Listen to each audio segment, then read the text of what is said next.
Okay, so we've talked about all these other historical things. Hopefully you've gotten some benefit out of those.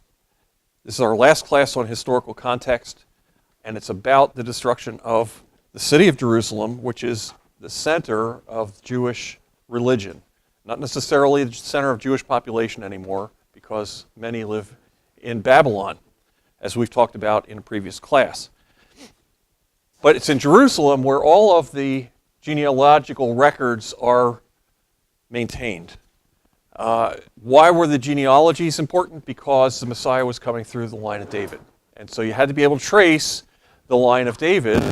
And all of the purification laws, all the separation laws, all those things can kind of sort of be pointed at the same thing, is the purity of the line of David. There were kind of models of that same thing. Yeah, there's the separation of who God's people are from who God's people are not. Those separation laws, but also a lot of the laws, a lot of the purity laws were all based or are set around this maintaining of the purity of the line of David. So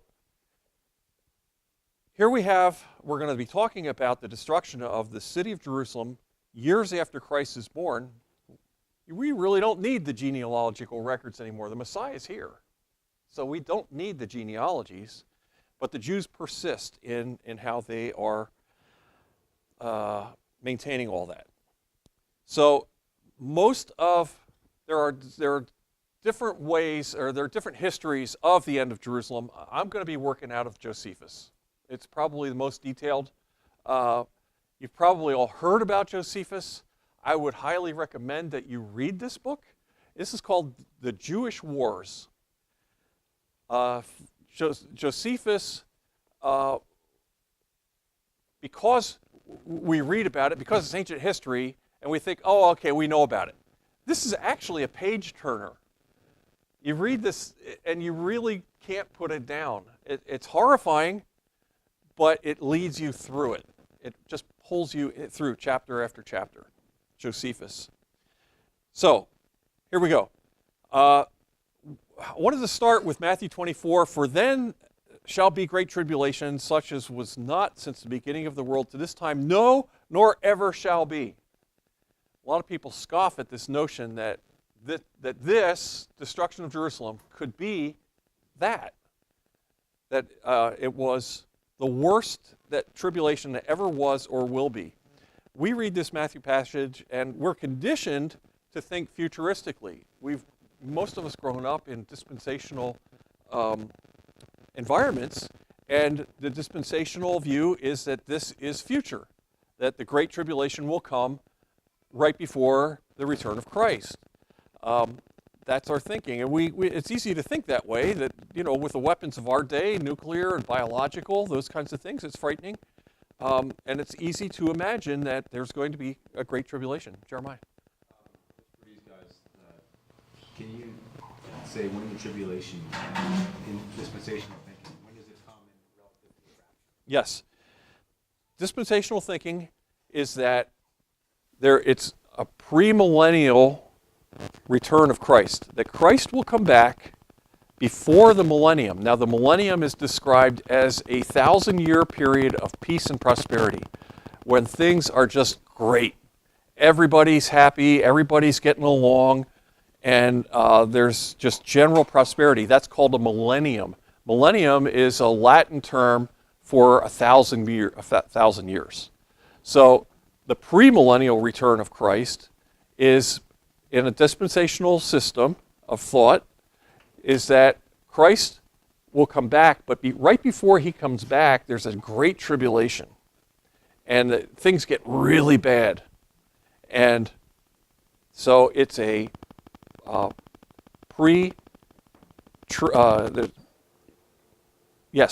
there's a tribulation, then Christ comes back, and then we have 1,000 years, and then the final state. So our belief is that Christ will come back just at the end of time, and that he takes his people to heaven, actually brings in the new heavens and the new earth, and banishes the apostate, the goats, if you will, people who are not saved, are sent to the lake of fire. So that's called a post-millennial view because it's after the millennium that Christ comes back. We believe that things are getting better over time as more and more Christians are in the world and making things better. A lot of people disagree with that view because as you look around, things are not necessarily getting better here. We have a lot of discord and strife with us right now. But overall, there are more and more Christians in the world, and eventually the Christianity will take over and things will get much better. And so the millennium, although it actually literally means 1,000 years, we look at it as being, it's a long time. It's a long time. So that's the way we view it. Is that, you give the broad, that's all right, not a rabbit trail. Okay. So, we believe, now there's a view called the preterist view. Preterism is simply historical. Preterism is another Latin word that's applied to it. We believe that what Christ was talking about there in Matthew about the tribulation happened in AD 70, just a few years after Christ died. And when we express that view, it's often dismissed as being impossible. You know, how could something like that happen, the greatest tribulation the world has ever known or ever will know, and we don't know about it? And I'm not, you know, would we really have heard about it? Is that true that we would necessarily have heard about it? We've talked in this class about the brutality of the Assyrians, how they flayed people. Flaying is skinning somebody while they're still alive. You take their skin off. Do you ever have a brush burn?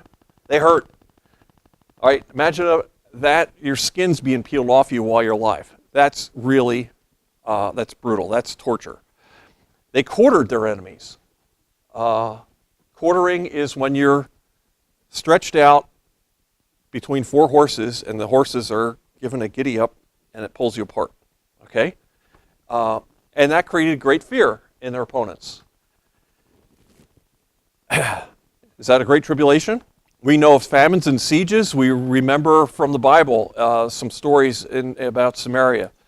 We often read about Ben-Hadad, who besieged Samaria, and people got so hungry that women boiled their children and actually ate their children. Horrible stuff. It was pretty ugly. But those sieges were broken and those people survived. But we're only vaguely informed about these kinds of things. We only know about them vaguely. I mentioned here that I'm listening to a series of historical talks about World War I. And the conditions of the battles are simply horrifying. The cold, the wet, the death. The guys living in trenches are living next to corpses for months at a time. People who've already been killed, but because the snipers and machine gun fire, you couldn't get out of your trenches to bury them. And so it's keeping me up at night as I go through this series of talks. Things that happened in Verdun and Flanders and Gallipoli, these are things that we know, and these are things that happened only 100 years ago. Horrible tribulation, you know, and you think, oh, well, we know that. Maybe that was the Great Tribulation. Joel. Yeah, I think it's a tough example, but if you give an example that you gave us yesterday of In Flanders Field, yeah. Flanders is in Belgium, and the World War I battle in Flanders occurred in August of 1917. The shelling and the artillery battles that had taken place before the actual battle starts, in order to try to soften up the other side, had ruined all the levees. Belgium is like Holland in many places. It's very low-lying, and the ocean wants to encroach on the land. They had built levees to keep the water from inundating the land. Well, the artillery had destroyed a lot of the levees, and so the land got really, really wet. And then the offensive started, and then it started to rain. The entire month of August, they had only 3 sunny days. It rained every other day in August 1917 in Flanders. Because of the recovery of the land from what was ocean before, the land was largely silt. So it was real deep of just dirt. No rocks, just real deep dirt. And now it's all mud. And the soldiers marching through the mud drowned in the mud because there was no footing.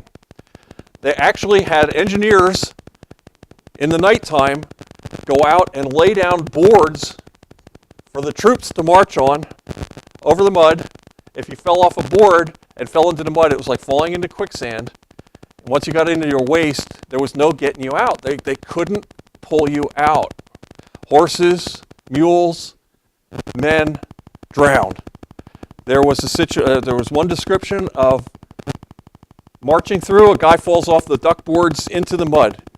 He's got 4 or 5 soldiers trying to, with their rifles, they're trying to get him out of the mud. They can't get him out of the mud.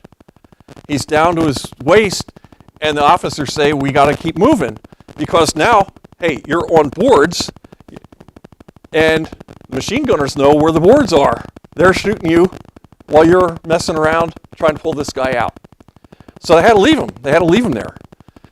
When they came back from their battle a day later, he was into his neck and he was stark raving mad. He had gone crazy.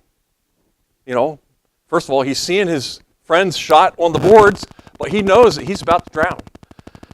There were men who, stuck in this mud, begged their comrades to shoot them.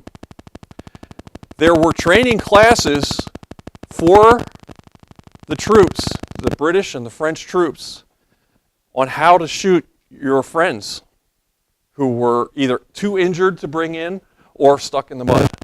I mean, this is horrifying stuff. This is why it's keeping me awake at night. Things like this. So, tribulation. That's what we're talking about here. Our contention is that the tribulation that was being talked about by Christ was about the destruction of Jerusalem in AD 70. It's worse than what we just talked about. It's worse. There are contextual reasons from the Bible that we want to just briefly mention. We aren't going to dwell on the eschatology, the thing about end times, but there are several clues that point to Matthew referring to the destruction of Jerusalem. It says, this generation shall not pass away until these things happen. And that's pretty clear. That's right. It says, pray that this doesn't happen in the wintertime, but flee to the hills. Well, if you flee to the hills and it's the end times, that's not going to do you any good. If it's the Great Tribulation, when all of these things are going to happen, and it's kind of like the end. Well, fleeing the hills isn't going to save you from anything because it's global in its effect, and it's just you're going to get caught up in it. There's no running. Why would you recommend to run? Christ was saying, when you see this kind of stuff happening, get out of Jerusalem, and we'll talk about exactly when that happened. The abomination of desolation spoken of by Daniel, that's part of this Matthew passage, where Christ is actually referring to Daniel. He's referring to Daniel chapter 9, where if you go to Daniel 9, you can read further. It says, after 62 weeks, which is 3.5 years, the Messiah will be cut off, not for himself, and the people of the prince shall come and destroy the city. That's pretty clear too. That's a prophecy about what happened from Daniel, talking about Jerusalem. I think we can apply that here. And it's true in Revelation. Given the events that surrounded the direct destruction of Jerusalem, it's not conceivable that John would write the book of Revelation without mentioning it. He was from a priestly family. He was well informed about the customs of how the sacrificial system worked, etc. And so he doesn't mention that Jerusalem was destroyed. So that argues for an earlier date of the book. A lot hold a futuristic view argue that the book of Revelation was written in 91 AD, which would be 20 years after the destruction of Jerusalem. It just really doesn't make a whole lot of sense that he would get through that whole book without mentioning that. And the idea from 2 Timothy that all Scripture is useful, right, for teaching, instruction, rebuke, those kinds of things. If that's true, then Revelation wouldn't have been helpful so far. So anyway, those are the contextual reasons that we believe that the tribulation talked about is the one in Jerusalem. Let's go to the history of the destruction. Here's a quick lead up to this. Remember we talked about Augustus last time, Caesar Augustus. Tiberius had succeeded Augustus, and he appointed Pilate as procurator. Okay, so there's a name that we all recognize. Tiberius had appointed Pilate. Claudius succeeded Tiberius, and he appointed Felix as procurator, and then Herod Agrippa, as the ethnarch, taking over from Philip's ethnarchy. Philip was Philip Herod, one of Herod's successors. So there's another name that we recognize from Acts. We've read about Felix before. Nero succeeded Claudius as the Caesar. He appoints Festus in place of Felix. That's another name that we are familiar with. Paul made an appeal to Festus. Festus and Felix were actually both decent men, and they both did good work as Roman procurators in Judea and in the region, clearing of bandits, and they worked hard at keeping the peace. Here's where things really start to get south, and we'll get into this in a little more detail. Albinus replaced Festus, and he was crooked and after money, and order began to break down. I'm going to read. I apologize. I'm going to apologize right here. I severely misjudged my timing this week and didn't get to put all this stuff in PowerPoint, so I'm going to be reading from here some of the things that I want you to hear. So the next procurator, Festus, tackled the chief curse of the country. He killed a considerable number of bandits, captured many more. Albinus, who followed him, acted very differently, being guilty of every possible misdemeanor. Not content with official actions that meant widespread robbery and looting of private property, or with taxes that crippled the whole nation, he allowed those imprisoned for banditry by local courts or his own predecessors to be bought out by their relatives. And only the man who failed to pay was left in jail to serve his sentence.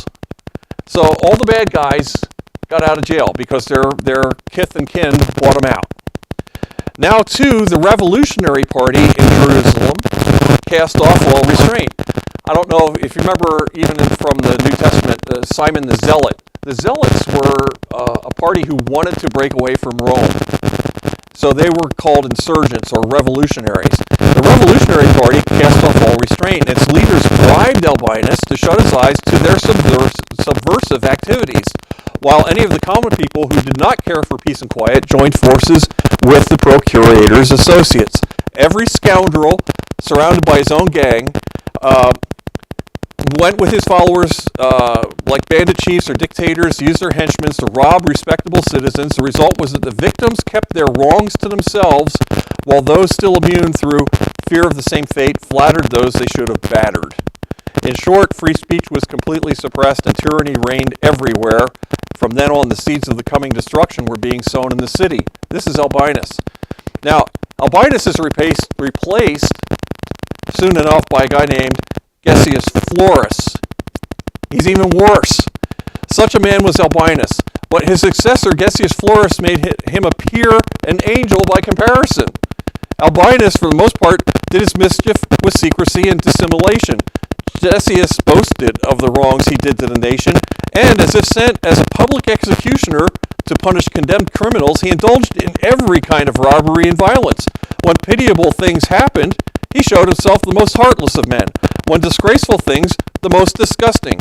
No one ever had less use for the truth or thought out more subtle methods of crime. Making a profit out of individuals he considered poor sport. He stripped whole cities, ruined complete communities, and virtually announced to the entire country that everyone might be a bandit if he chose, as long as he himself received a rake-off, sorry. The result of his avarice was that every district was denuded and many people left their old homes and fled to foreign provinces. We have a complete breakdown happening in the society here because of bad leadership and because the Jews already had this in their hearts. You know, they were prone to this. This is where they're going. Now, realizing that he went too far, Florus decides, hey, I've got to cover my tracks here somehow. So I'm going to incite the Israelites, the Jews, to rebel. I'm going to fan the flames of these insurgents, these zealots who want to break away from Rome. I'm going to give them free rein, and maybe then the Romans will come in here, beat up the Jews, and nobody's going to notice that I've been stealing the country blind. So at one point, he actually took Roman troops into Jerusalem, turned them loose in the marketplace, let them burn the place down, loot it, have advantage, have whatever they wanted to do in the city, and which was very uncharacteristic for very disciplined Roman troops. But he took them in there, found a group of them that would do that, and of course that got everybody angry. That indeed incited the Jews, who the insurgents, the zealots, took control of the temple. All right. So I mean, this is the capital city. So this is kind of like, imagine that the Greens, the people who want to save the whales, took over the White House, right? Let them have it. All right. But all of a sudden, and nobody can do anything about it. They're stuck in there. They're heavily armed. Now the temple was almost built like a fortress, so it was easy to defend. And you didn't have guns, and you didn't have cannons. So what are you going to do to get these guys out of there? And the people are, they're just living in Jerusalem. What are they going to do? So Florus and King Agrippa, from a little bit north, they send troops at the invitation of the more moderate Jews.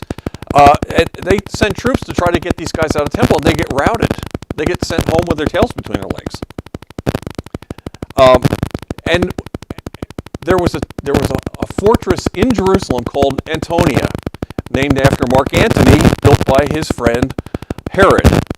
And there was a Roman cohort in there. Of course, they were pulled into this battle by King Agrippa and Florus, and they get beat.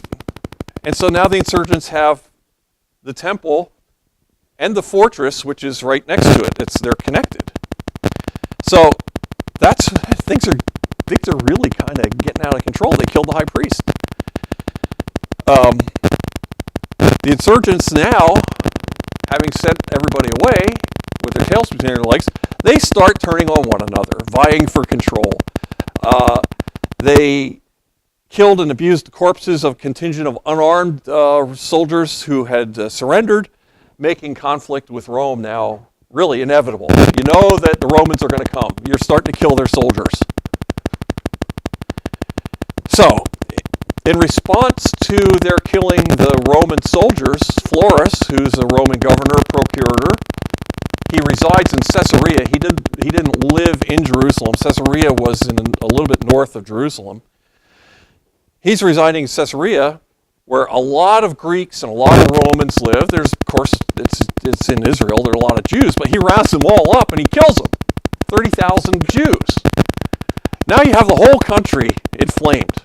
Everybody's upset. It's really getting bad. Indiscriminate fighting starts happening in city after city in Syria.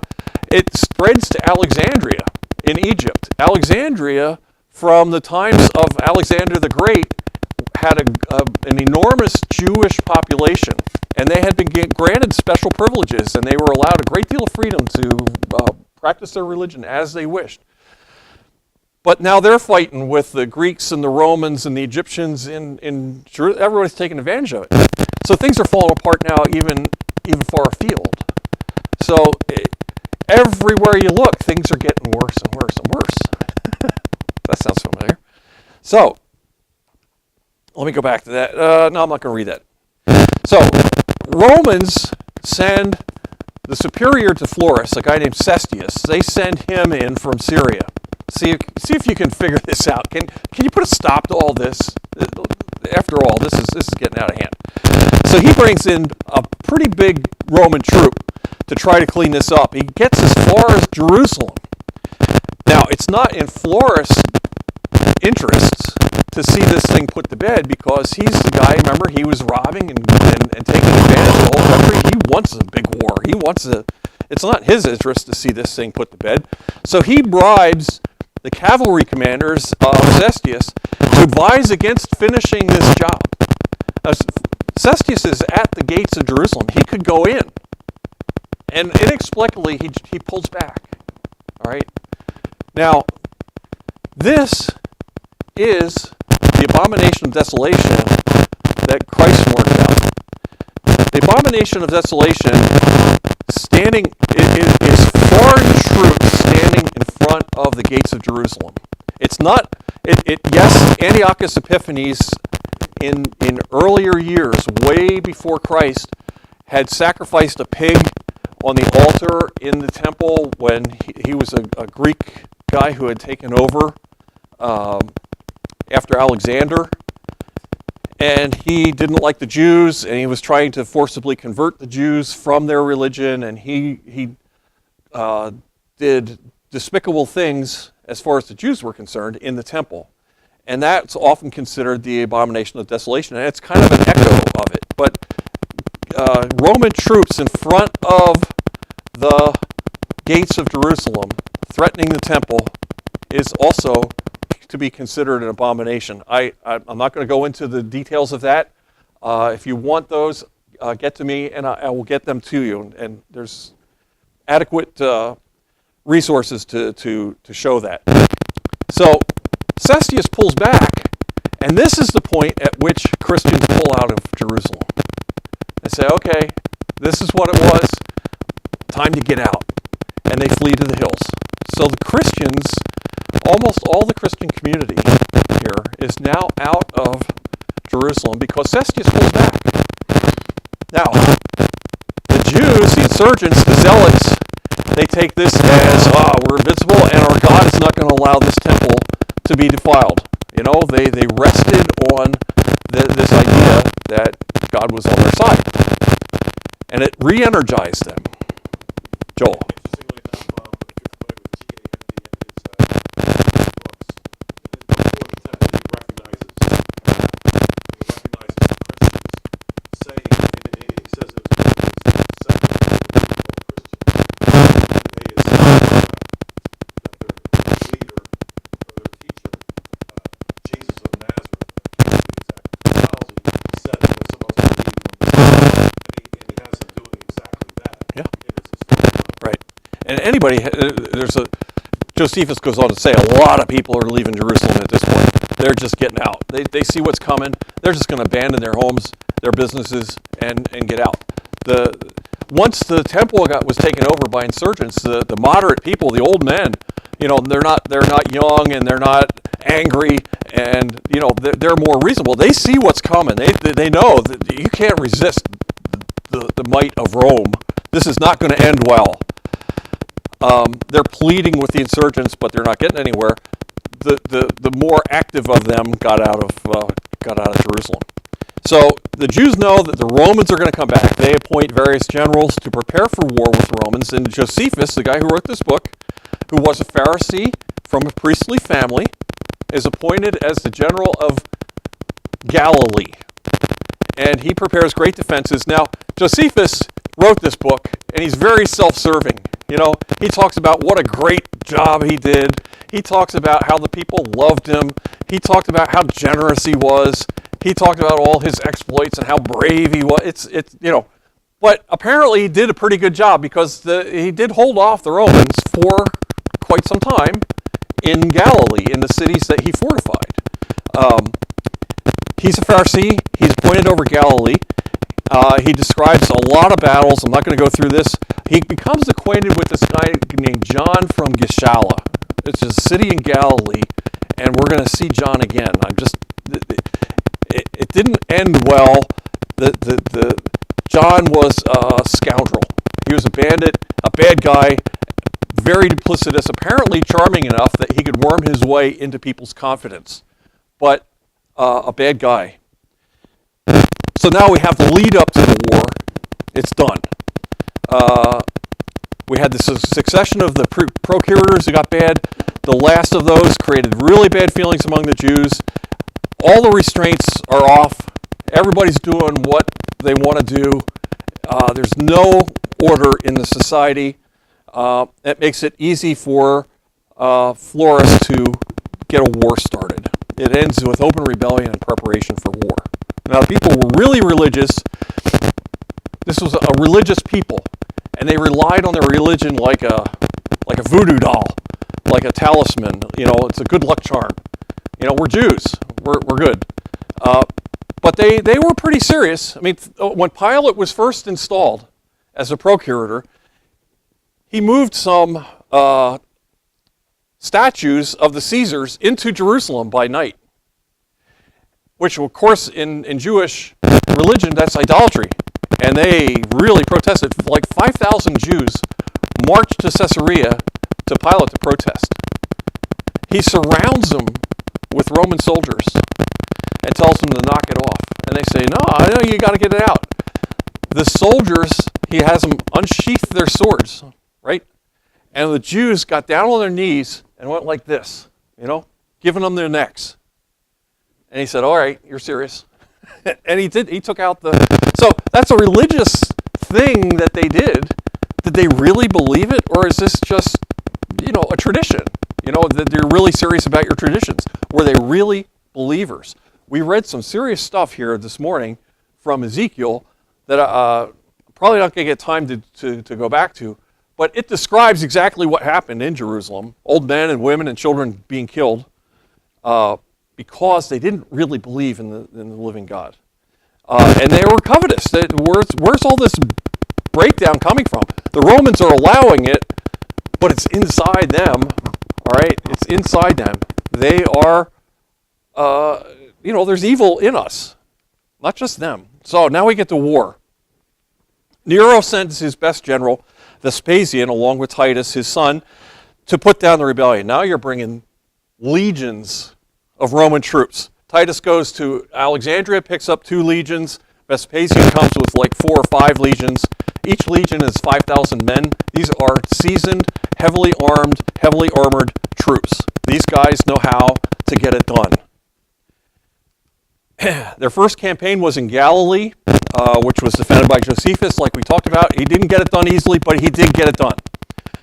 Josephus is captured. He becomes a cultural advisor, translator, and the chronicler of the war. He, when he was captured, went to Vespasian, predicted he was going to be the Caesar shortly. Of course, Vespasian didn't believe it right away. You know, here's a guy just trying to save his neck. But there were other predictions that Josephus had made about how long his defense was going to last, and about how a bunch of other things that was going to happen in this that were going to happen in this war. And by independent verification, Vespasian said, oh, yeah, well, all this stuff is right. Well, let's just hang on to this guy. I mean, he's still in chains, but they didn't kill him. And eventually, when Vespasian was made the emperor, then he was brought alongside of Titus and was an advisor. The last towns in Galilee that were taken were, the last town was Gischala, where John escaped just barely from Titus, and he ends up in Jerusalem, where he becomes insinuated into the insurgents. Now, elsewhere in Judea and Samaria, the lawlessness was out of control, and everybody's coming to Jerusalem for protection. So from page 243, we read this: every town was seething with turmoil and civil war, and as soon as the Romans gave them a breathing space, they turned their hands against each other. Between advocates of war and lovers of peace, there was a fierce quarrel. First of all, in the home, family unity was disrupted by partisan bitterness, and then the nearest kinsmen severed all ties of blood, attaching themselves to men who thought as they did. They lined up on opposite sides. It's kind of like Trump or not Trump. People today, faction reigned everywhere. The revolutionaries and the jingoes with the boldness of youth silencing the old and the sensible. They began plundering their neighbors, forming themselves into companies, extending their brigandage over all the country, and in the lawless brutality, the Romans were no worse than the victim's own countrymen.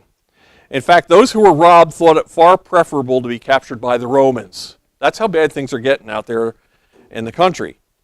The Romans didn't do anything, and there was so they infiltrated into Jerusalem. All these gangs go to Jerusalem, a city without military command, where by age-old custom anyone of Jewish race was admitted without scrutiny. So they said, "Oh yeah, we're Jewish. Come on in." Right? Sounds like an immigration problem. At this juncture, everyone who thought those pouring in came out of kindness as allies. It was this very thing that, quite apart from the faction fighting, ultimately wrecked the city, for a useless and idle mob consumed supplies adequate for the fighting men. And he goes on here. It got really bad in Jerusalem with all these bandits coming into Jerusalem. You're just letting in the bad guys, kill all the good guys. Anybody who has any sense is getting out. Bad. It didn't take these insurgents long to take control of the temple. And we have a guy named Annas. Annas was the son of the guy, Annas, who had been killed previously by the insurgents.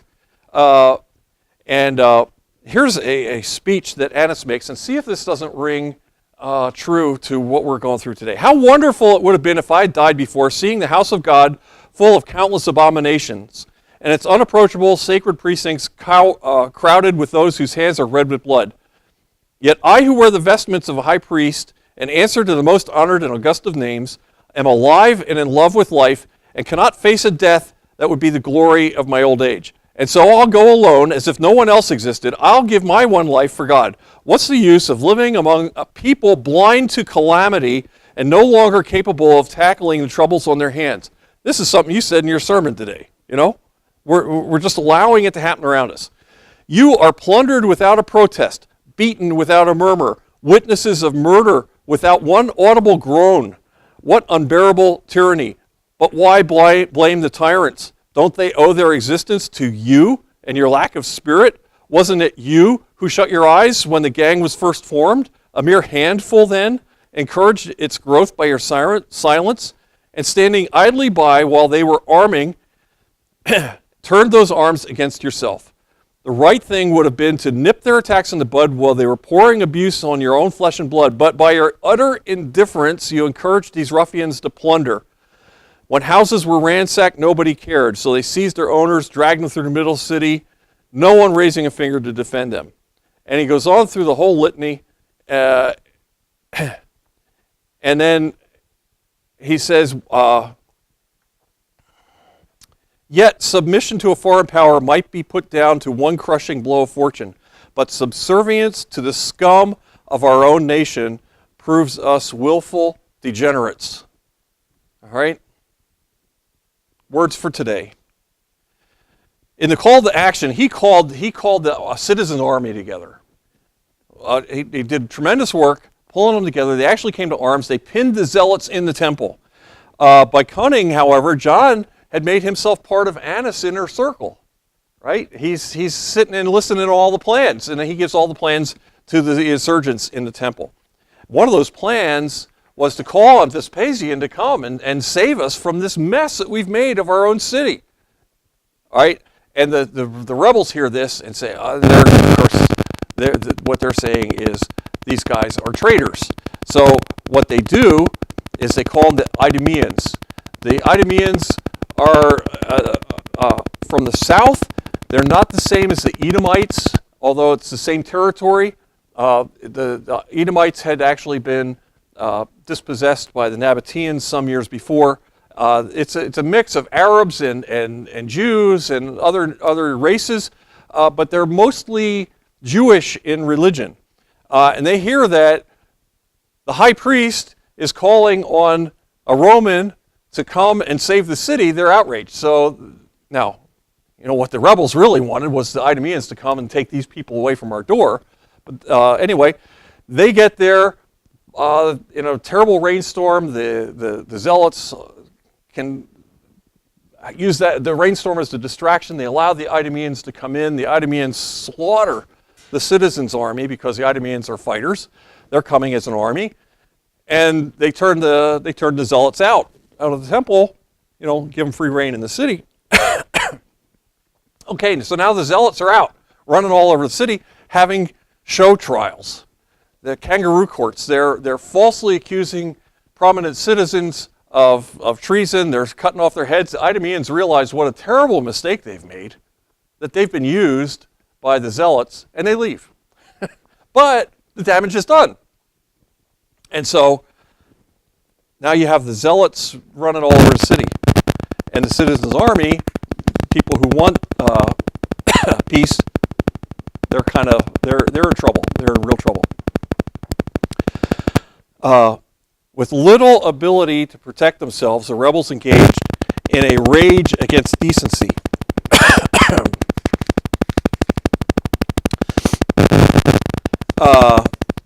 For those who buried a kinsman, as for deserters, the penalty was death. If you buried somebody, you were sentenced to death. Anybody who gave burial to another soon needed it himself. In short, no lofty emotion disappeared so completely amid the horrors of the time as pity. Things that excuse me. Sorry, I'm losing my voice.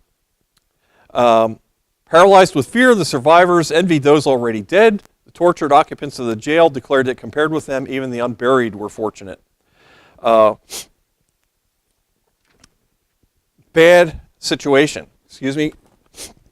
So with all this going on, Vespasian says, hey, why fight these guys? They're doing a pretty good job themselves. They're killing each other. They're knocking each other off. They're making themselves weak. This is going to be just a mop-up operation. So he decides, I'm not going to go. The entire country continues to go through all this. So outside the city arises a bandit named Simon. He gets a really big army of bandits, and he decides that he wants a piece of the action in Jerusalem. Why would you want to go to Jerusalem? But he does. So he's outside, looting outside, wants to get inside. John's inside. He wants to reign himself. He wants this all to himself. So he keeps Simon out. All right. So they have a fight. Simon's got the better of the battle, but they still weren't able to get into Jerusalem. So they go against the Idumeans, fight with the Idumeans because, well, they had something. They might as well loot them. And then they return once again to try to take control of Jerusalem. And so here's a little about that. When Simon returns from Idumea, he's harrying the nation from every direction. He forced the majority of the Idumeans to flee to Jerusalem. He follows them to the city, encircles the wall, killing any working men he caught going out into the country. The people found Simon outside more terrifying than the Romans, and the zealots inside more savage than either of them. Of these, the Galilean contingent, which was the contingent of the people holding the temple, was preeminent in the originality and audacity of their crimes. It was they who had put the power in the hands of John. He, from the pinnacle on which they had put him, rewarded them by leaving every man free to do as he liked. Their passion for looting was insatiable. They ransacked rich men's houses, murdered men, violated women for sport, and drank their spoils washed down with blood. Through sheer boredom, they shamelessly gave themselves up to effeminate practices, adorning their hair and putting on women's clothes, steeping themselves in scent and painting under their eyes to make themselves attractive. So we have trans going on here. We've got men dressing up as women, making themselves attractive. Now, they copied not merely the dress, but also the passions of women, and their utter filthiness invented unlawful pleasures. They wallowed in slime, turning the whole city into a brothel, which is a house of ill repute, polluting it with the foulest practices. Although they had the faces of women, they had the hands of murderers. They approached with mincing steps, and then in a flash became fighting men, drawing their swords from under their dyed cloaks, and they ran passers-through by. Just random murders. So you're walking down the street, it looks like a woman approaching you, Turns out it's some guy dressed as a woman. He's got a sword. He throws off his cloak, and he just runs you through with a sword for sport. This is what's going on in the city. Those who ran away from John had a more murderous reception from Simon. So if you leave the city, because this is going on in the city, Simon's outside the city, and if you try to leave, he's running you through. So, yikes, right? Yikes. This isn't like, okay, we're fighting the Chinese, or the French are fighting the Germans, and you know who your enemy is. Everybody's your enemy. You don't know. This is really bad. So what of Vespasian? Well, Vespasian is now on his way back to Rome because, as Josephus predicted, he's now being made Caesar. And he's got to go back there to, there's a little bit of controversy around it, but he ends up being Caesar. Nero had been assassinated, and he has to go back and take control out from Vitellius. He leaves Titus behind. But with Simon and John and the citizens all vying for control of things in Jerusalem, things are getting worse and worse and worse. To get to some of the how bad is this getting, the plotters against the city were now divided in three. Eleazar and his party, which was the Galilean party, who had the sacred first fruits in their hand, and made John the target of their rage. John and his men plundered the citizens and directed his attacks against Simon. Simon, in his struggle against the rival factions, is dependent on supplies in the city. Simon had gotten into the city by this time. Whenever John was assailed from both sides, he made his men face both ways. Whenever pressure from above was relaxed, often because of drunkenness or exhaustion, he made sallies against Simon's lines. To whichever part of the city he turned, he never failed to set fire to the houses that were stocked with grain and supplies of every kind.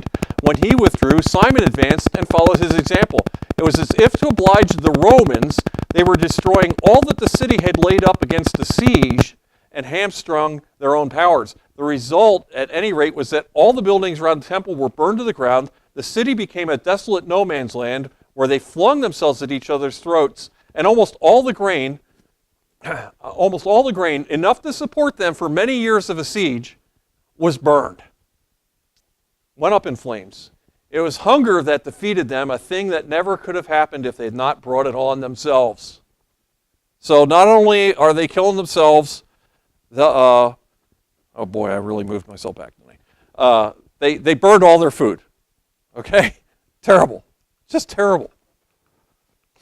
So, Vespasian finally is installed as Caesar. Titus comes back to besiege the city. He didn't want to destroy it. Here's a quick word on that, just to use Josephus' words.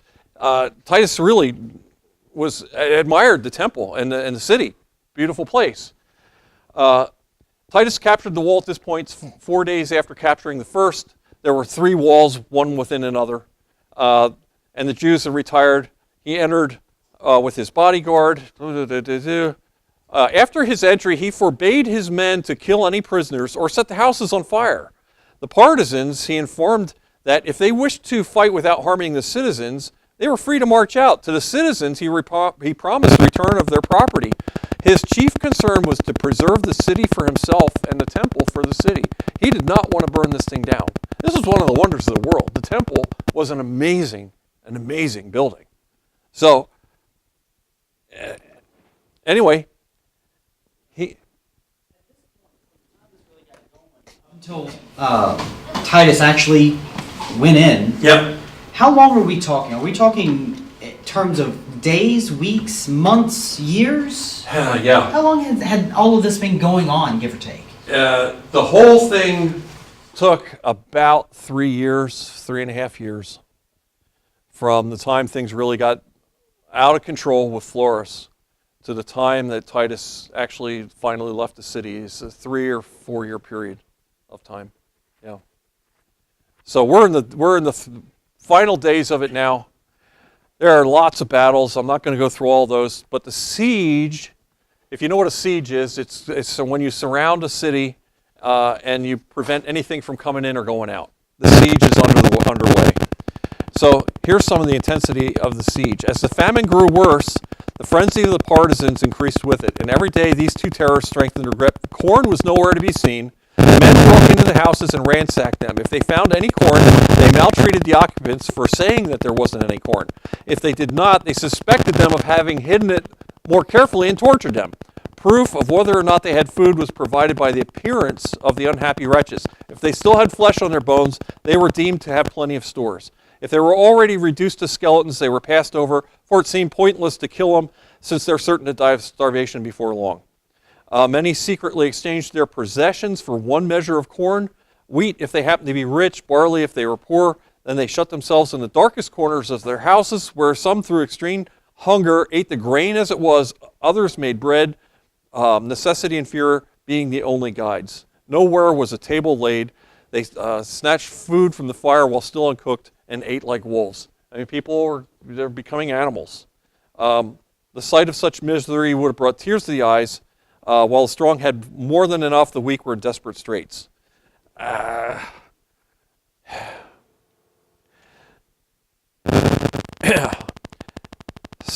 Starvation. The Jews, unable to leave the city, were deprived of all hope of survival. The famine became more intense and devoured whole houses and families. The roofs were covered with women and babies too weak to stand. The streets full of old men already dead. We read that this morning in Ezekiel 9. Young men and boys swollen with hunger haunted the squares like ghosts and fell wherever faintness overcame them. To bury their kinsfolk was beyond the strength of the sick, and those who were fit shirked the task because of the number of the dead and the uncertainty of their own fate. While many were burying others, while burying others, fell dead themselves, and many set out for their graves before their hour struck. In their misery, no weeping or lamentation was heard. Hunger stifled the emotions. Deep silence enfolded the city. Darkness was burdened with death. Bandits broke into houses of the dead. They stripped the bodies, snatched their clothing, and any riches came out laughing. They tried the points of their swords on the corpses. Terrible stuff. And then this last example that I want to give of how bad things really were. This is pretty bad. I'm now going to relate a deed for which there is no parallel in the annals of Greece or any other country, a deed horrible to speak of and incredible to hear. For myself, I'm so anxious that future ages should not suspect me of grotesque inventions. I gladly would have passed over this calamity in silence had there not been countless witnesses to bear me out. There was a woman, Mary, daughter of Eleazar, who lived east of Jordan in the village of Bethesda. She was of a good family and very rich, had fled with the rest of the population to Jerusalem, where she shared in the horrors of the siege. Most of the property she had packed up and moved from Perea to the city had been plundered by the party chiefs, the remnants of her treasures, and any food she had managed to obtain carried off daily in raids by their henchmen. The wretched woman was filled with uncontrollable fury and let loose a stream of abuse and curses that enraged the looters against her. When neither resentment nor pity caused anyone to kill her, she grew tired of trying to find food for others. And whichever way she turned, it was also almost impossible to find. And while hunger was eating her heart out and rage was consuming her still faster, she yielded to the suggestions of fury and necessity, and in defiance of all natural feeling, laid hands on her own child, the baby at her breast. "Poor little mite," she cried. "In war, famine, and civil strife, why should I keep you alive? With the Romans, there is only slavery, even if we are alive when they come. But famine is forestalling slavery, and the partisans are more cruel than either. Come, you must be food for me. To the partisans, an avenging spirit, and to the world, a tale, the only thing left to fill up the measure of Jewish misery." And as she spoke, she killed her son, then roasted him, and ate one half, concealing and saving the rest. At once, the partisans appeared, and sniffing the unholy smell, threatened that if she did not produce what they had prepared, they would kill her on the spot. She replied that she had a fine helping for them, and uncovered what was left of her child. Overcome with instant horror and amazement, they could not take their eyes off the sight, but she went on, "This child is my own, and the deed is mine too. Help yourselves. I've had my share. Don't be softer than a woman or more tender-hearted than a mother. But if you are squeamish and don't approve of my sacrifice, well, I've eaten half. You might as well leave me the rest." That was the last straw, and they went away quivering. They had never shrunk before from anything and did not much like giving up even this food to the mother. From that moment, the entire city could think of nothing else but this abomination. Everyone saw the tragedy before his own eyes and shuddered as if the crime was his. The one desire of the starving was for death. How they envied those who had gone on before. It wasn't long before the Romans heard it, and they were just flabbergasted. They were shocked and horrified and angry at the Jews that they would be this dissolute, that they could be this evil. So the whole premise of this presentation was to say that this is the worst abomination, the abomination of desolation, that the world had ever seen or ever will see. You weren't just fighting an enemy, everything was your enemy. You're fighting your innermost, you're fighting those around you. It was every man for himself. It was man on his own. And that is an abomination of desolation. When you read about the destruction of Jerusalem, the end of the Jewish era, because that's what this was. When Jerusalem was destroyed, that's the end of the world as far as the Jewish world. Try to understand the horror which the inhabitants suffered. We talked a little bit about World War I. It was terrible, terrific scale. Thousands and thousands. The first day of the Battle of the Somme, 60,000 British troops died in the first day. Coming out of the trenches, right? The British officers would blow their whistles, and up they jump, and they run 10 feet, and they're mowed down by machine guns. And then the British officers blow their whistle again, and here comes another one. 60,000 men died like that. That's horrible. This is worse. The belligerents were identified. There were Germans on this side, there were French on this side.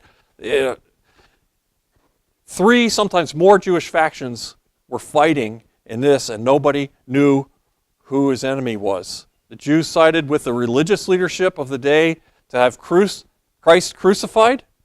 Good people stood by and let it happen. No pushback in the years before. There was no pushback when this all started in Jerusalem, and it led up to their destruction. And if we don't push back, we face the same peril today. Is our sole application here. But I hope that you never ever read about or think about the destruction of Jerusalem again in the same way. Read this book, truly tremendous book, a lot more detail in here about the battles and the fury. The Romans destroyed that city in fury because of what the Jews had done. They were relentless. They sued for peace. The Romans wanted to give them peace, but they wouldn't have it. There's one thing here. Let's see if I can find it. Is it 288?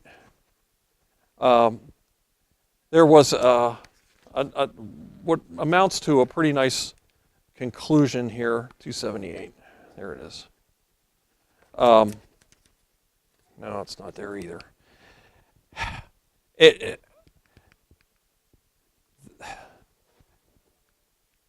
didn't have to be this way. The Romans would have given them peace. They just wouldn't have it. They really asked for it. And so that's our lesson on AD 70. I'm sorry I went over, but I didn't want to try to move it into a second week because I really don't want to talk about it again. It's so bad. It's really so bad. Any questions, comments? I'm sorry to put the boys through it, but you're going to hear it someday. It was a bad thing that happened. We don't ever want that to happen to us. David? I mean, in all reality, we're going down the same path. It's very familiar, isn't it? I mean, a lot of things that you said, I was just like, wow. You shuddered. Like, we're here. I see this. We don't know who our enemies are anymore in the United States. You have to be careful what you say, or you might offend someone. You can't speak the truth anymore. You can't do things. There's plunder. I just saw an article this week about New Jersey. First it's heavy pistol laws. Now it's, anything 30-round magazines, and they're not taking, door to door off the list of the confiscation methods. So there's crazy things going on. There are a lot, yeah. A quick example, I work at a mill workshop, okay? Now how can you get in trouble at a mill workshop? We are asked to provide paneling for a wall. It's 11 feet long. And it's for a legal practice skills. It's the University of Pennsylvania, and it's an office where people can come to practice their legal skills. These are for lawyer students, legal students.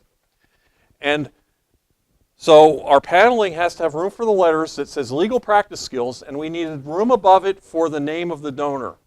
And we've been pressing our client, well, we need to know the name so that we can put the letters on. We need to buy how many letters? We don't know how many letters. So in order to try to push them into giving us the name, we submitted our drawings, which we have to do, and our drafter or draftsman simply put a name on there. And the name he put on there was Donald Trump.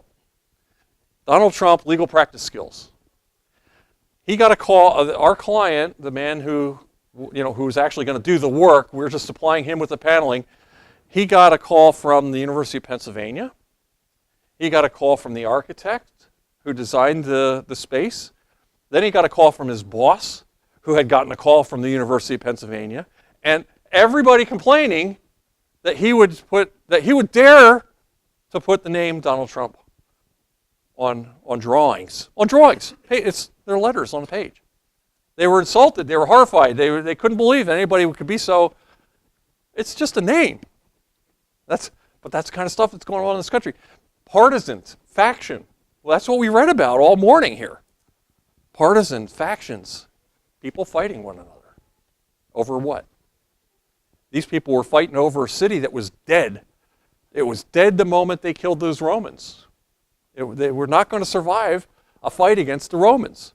And they're still looting in the last days. They're stealing gold from dead people, and they're going to be dead themselves shortly. People lose their minds, and we don't want to go down that road. We'll stay sane if we stay Christian, if we follow the Bible. So I want to thank you all for coming to the historical context classes. I hope you learned something. Hope it was fun. I had a lot of fun. This one wasn't really fun, but it's necessary.